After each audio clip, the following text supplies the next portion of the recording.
Assalamualaikum warahmatullahi wabarakatuh. Alhamdulillahirabbil alamin. Wa bihi nasta'inu ala umuri dunya waddin wassalatu wassalamu ala asrofil anbiya wal mursalin sayyidina wa maulana Muhammadin wa ala alihi wa sahbihi ajma'in, amma ba'du. Wa nunazzilu minal Qur'an ma huwa shifaa wa rahmatul lil mu'minin. Baqala idzan rabbi israh li sadri wa yassir li amri wa hlul 'uqdatam min lisani yafqahu qawli, amma ba'du. Pada pemirsa sekalian dimanapun Anda berada yang dirahmati Allah, semoga yang belum dapat jodoh supaya cepat dapat jodoh, yang dalam kesulitan semoga Allah mengangkat kesulitannya, yang lagi kena musibah sakit semoga Allah mengangkat penyakitnya dan diberikan umur panjang yang bermanfaat. Amin amin ya rabbal alamin. Jangan lupa subscribe, like dan komen. Semoga channel ini menjadi channel yang bermanfaat bagi saya, sekeluarga, dan bagi saudara-saudara pendengar sekalian. Amin ya rabbal alamin. Di sini banyak yang minta kepada saya, yaitu urusan hutang agar cepat dilunas atau bisa melunasi hutang, atau dalam tanda petik supaya rizkinya itu dilancarkan oleh Allah. Sebelum saya memberi amalan, terlebih dahulu marilah kita bersama-sama menelaah, yaitu belajar bersama, ngaji bersama. Semoga menjadi edukasi dan wawasan tambahnya iman kita kepada Allah, ketenangan jiwa, ketenangan pikir, ketenangan hati, karena itulah sumber dari berbagai macam amalan bisa masuk dan diterima oleh Allah, yaitu mutmainnah atau ketenangan. Hutang itu memang bisa menjadi siksaan dan kehinaan lahir dan batin bagi siapa yang menanggungnya. Walaupun agama Islam tidak melarang orang berhutang, tetapi Nabi Subhanahu wa Ta'ala peringatkan agar jauhi berhutang sedapat mungkin. Sebagaimana sabda beliau, jauhilah olehmu berhutang, karena ia menyusahkan hati di malam hari dan menjadikan hina di siang hari. Oleh karena itu, jika berhutang segeralah bayar, sebagaimana firman Allah berikut ini yang menguraikan masalah keduniaan atau rezeki. Bismillahirrahmanirrahim. Awalam yarau annallaha yabsutu rizqan liman yasha'u wa yaqdiru. Inna fi dzalika laayatil liqaumin yu'minun. Dan apakah mereka tidak memperhatikan bahwa sesungguhnya Allah melapangkan rezeki bagi siapa yang dikehendakinya, dan Dia pula yang menyempitkan. Jadi di sini bisa dipahami bahwa semua keluasan rezeki itu memang Allah.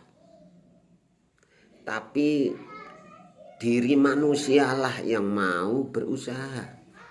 Akan dirubahnya sempit atau luas itu tergantung manusianya.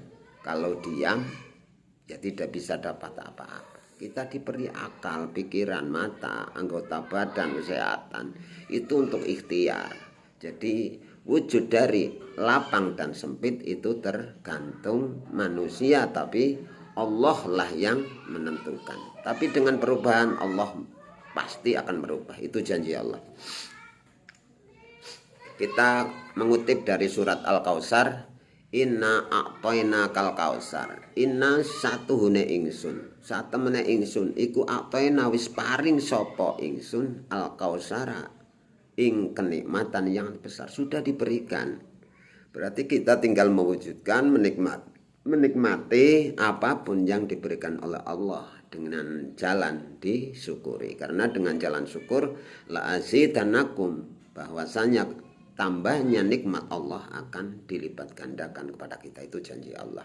Janji Allah itu tidak akan pernah bohong. Yang bohong itu manusia. Jadi di sini itu sudah jelas Allah yang maha melapangkan rizki dan Allah yang maha menyempitkan rizki. Semua itu dan dia pula yang menyempitkan rizki itu. Sungguhnya pada yang demikian itu benar-benar terdapat tanda-tanda kekuasaan Allah baik bagi kaum yang beriman.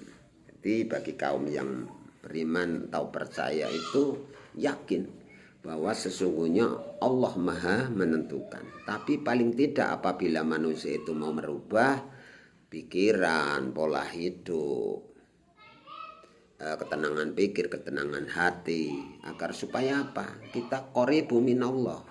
Kalau orang itu sudah tenang hatinya, selalu bersyukur, pasti dekat kepada Allah. Pikiran enggak gelisah, pikiran enggak takut, pikiran enggak khawatir. Yang akhirnya apa? Kita bisa merasakan sesuatu yang sangat membahagiakan diri kita. Seperti itu. Rasulullah sallallahu alaihi wasallam itu berdoa. Ini doanya Rasulullah yang dimana waktu itu dimintai oleh sahabat yang bertumpuk-tumpuk hutang atau kebutuhan, hidup dalam kemiskinan yang luar biasa, hidup yang tiada jalan, seakan-akan di mana salah kesini salah, usaha apa salah, dagang apa bangkrut dan sebagainya. Terus Allah itu bersabda kepada orang yang meminta sahabat yang datang pada Rasulullah. Bismillahirrahmanirrahim. Allahumma malikal mulki tu'til mulka man tasya'u. Ini sering didengar tapi kadang enggak paham. Allahumma malikal mulki tu'til mulka man tasya'u wa tanzingul mulka mimman tasya'u wa tu'izzu man tasya'u wa tudhillu man tasya'u biyadikal khairu innaka ala kulli syai'in qadir. Itu terusannya rahmanul dunya wal akhirati tu'tihuma man tasya'u wa tamta'u minhuma man tasya'u irhamni rahmatan tuhnini biha ngarrahmatim man siwaka. Saya ulangi, Allahumma malikal mulki tu'til mulka man tasya'u wa tanzilul mulka mimman tasya'u wa tu'izzu man tasya'u wa tudhillu man tasya'u biyadikal khairu innaka ala kulli syai'in qadir.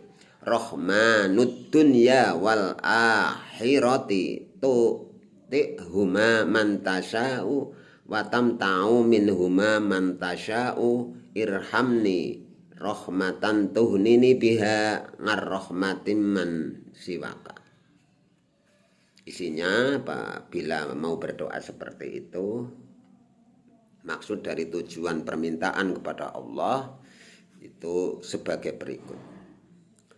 Anas bin Malik radhiyallahu anhu berkata bahwa Rasulullah sallallahu alaihi wasallam didatangi sahabat dan Allah Ta'ala itu memberikan doa pada Rasulullah. Ya Allah yang mempunyai kejayaan, Engkau beri kerajaan pada orang-orang yang Engkau kehendaki. Jadi Allah akan memberi pangkat, tahta, kedudukan, derajat, keluhuran yang luar biasa kepada umat manusia itu apabila Allah sudah berkehendak. Dan Engkau cabut kerajaan dari orang-orang yang Kau kehendaki. Setelah Allah memberi derajat, pangkat, keluhuran dan kemewahan yang luar biasa, dan di waktu sudah ditinggi atau diberi ketinggian pangkat yang luar biasa, melakukan kesalahan yang fatal, sombong, hasut, tidak mau berbagi dan sebagainya, maka Allah juga ada hak menghendaki dan mencabut kenikmatan-kenikmatan atau kerajaan atau pangkat yang sudah diperolehnya. Bisa menjadi miskin, contoh pangkatnya Raja Fir'aun, Raja Namrud. Dan baru-baru ini juga terjadi di Polri, yaitu Irjen Sambo, pangkatnya sudah bintang 2. Kalau Allah sudah berkehendak, apapun yang terjadi, terjadilah. Maka tidak akan ada dosa yang bisa disembunyikan, kecuali dengan izin dan ridho Allah. Maka dari itu, berbaiklah kita, karena kebaikan itu selalu akan menolong kita dimanapun. Dan engkau muliakan orang yang engkau kehendaki. Jadi orang hidup mulia itu juga karena kehendak Allah. Tidak semata-mata kita itu banyak harta dimuliakan dan sebagainya. Tidak. Kemuliaan manusia itu diukur ketakwaannya, kebaikan hatinya, kebaikan pikirannya, sopan santunnya, akhlak budi pekertinya. Itulah yang dinamakan hidup mulia. Di tanganmu segala kebaikan ya Allah, sesungguhnya Engkau maha kuasa atas segala sesuatu, yang maha pengasih di dunia dan di akhirat, yang memberi kepada yang dikehendaki dan yang mencegah dari keduanya di dunia dan di akhirat. Maksudnya seperti ini. Jadi kita berdoa itu apabila ingin dikehendaki itu banyak aturan. Ada aturannya maksudnya. Aturannya itu tidak sulit. Bahkan kadang-kadang yang mempersulit itu diri kita sebagai manusia. Allah akan mengabulkan setiap doa manusia seperti mana disebutkan dalam Al-Quran. Ud'uni astajib lakum, berdoalah kepadaku maka akan aku kabulkan. Tapi syarat-syarat berdoa itu kadang-kadang ada orang pengijazah atau orang yang memberi ijazah itu tidak menerangkan caranya berdoa agar supaya dikabulkan.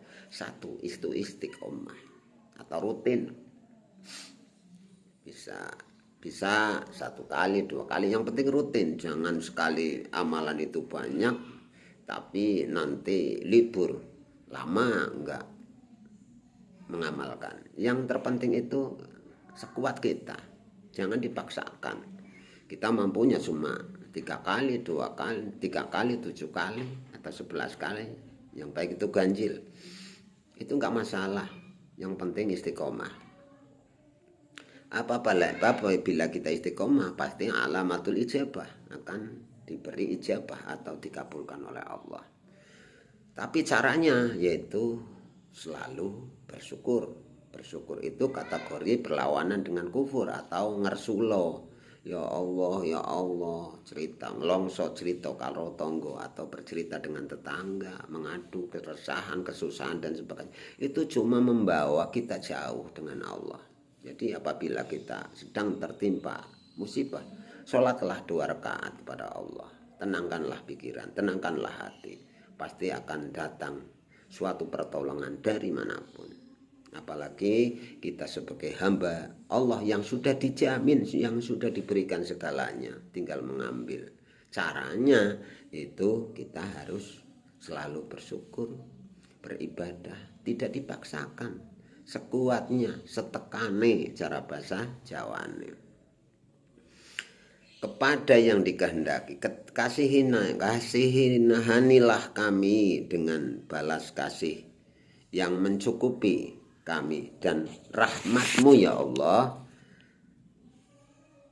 hingga tidak perlu lagi balas kasih dari yang lain. Jadi apabila kita sudah minta kepada Allah, bersandar kepada Allah, yaitu Allahu Samad, untuk apa kita minta belas kasihan kepada sesama?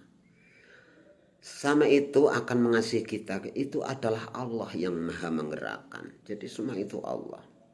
Tidak akan ada datang pertolongan dengan wasilah, orang yang menolong dengan wasilah apapun bentuknya yang datang pertolongan kepada kita. Itu karena atas kehendak dan izin Allah.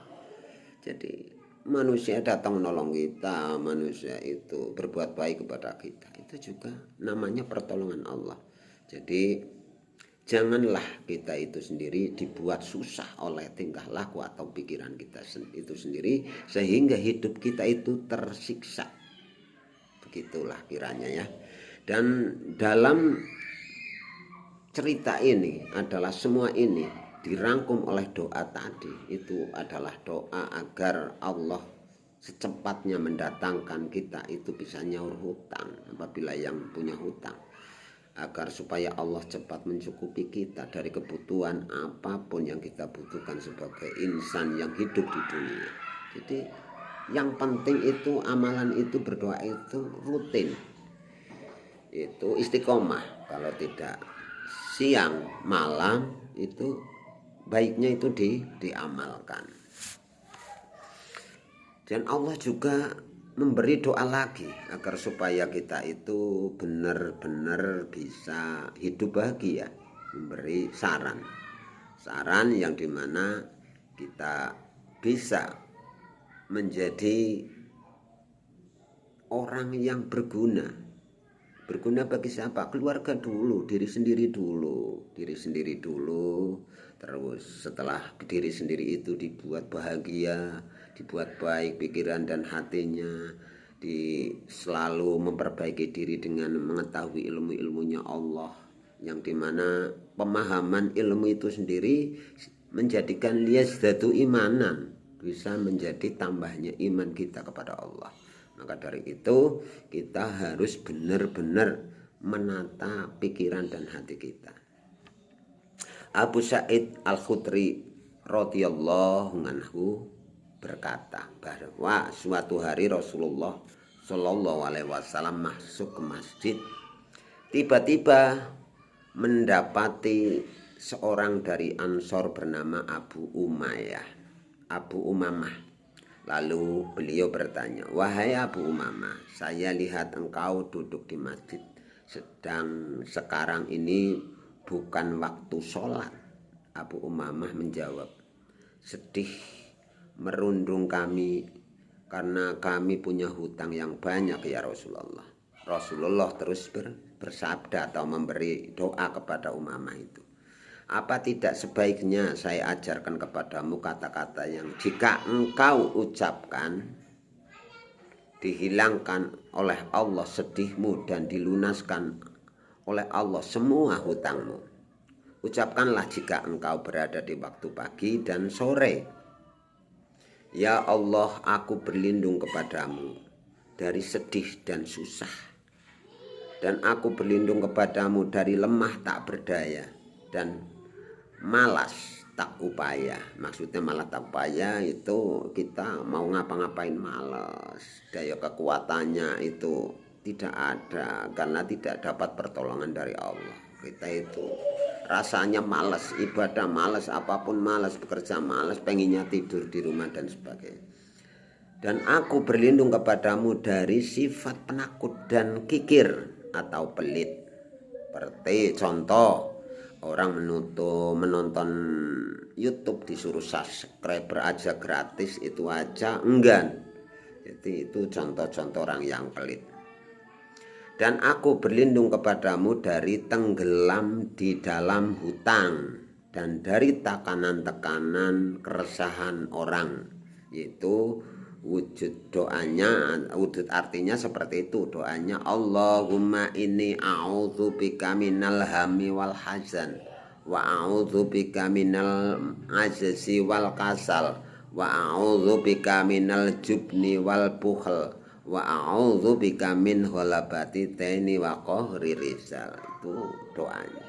Yang penting itu istiqomah, jangan diamalkan gini sampai berat malam sampai 1000, 12.000 dan sebagainya. Itu justru kalau kita tertekan, dipaksakan, itu tidak kabul, tidak terkabul doa itu. Yang terpenting itu istiqomah. Apa yang kita baca itu panjatkan, benar-benar dirasakan oleh hati dan pikiran, minta kepada Allah. Pastilah semua akan dijabah oleh Allah.